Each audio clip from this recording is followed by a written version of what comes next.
Penny with SwissWatchExpo. Today I'm looking at this stunning Cartier Tank Anglaise. This is the smaller size, so it is a really great traditional size, and I absolutely love it on this wonderful strap.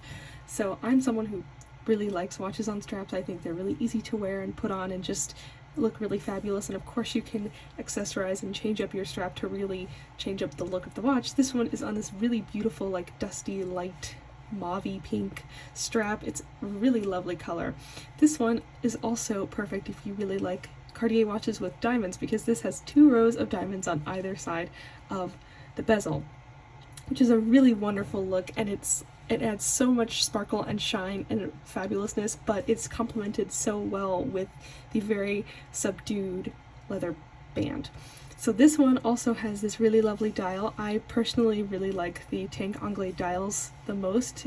Cartier, I think, changes up the dials between each different tank series, and the Tank Anglaise has a kind of sunburst pattern behind the actual numbers, but then concentrates the guilloche on just the center, and I really like that. It adds a lot of dimension to the watch and a lot of interest.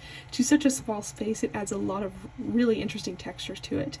So if you are looking for a really fabulous watch, you can't go wrong with Cartier. Cartier creates such iconic watches, and this one is no different. I absolutely love the diamonds on this one. So if you've fallen in love with this watch in particular, or you're looking for another Cartier, definitely check out our entire Cartier collection at SwissWatchExpo.com.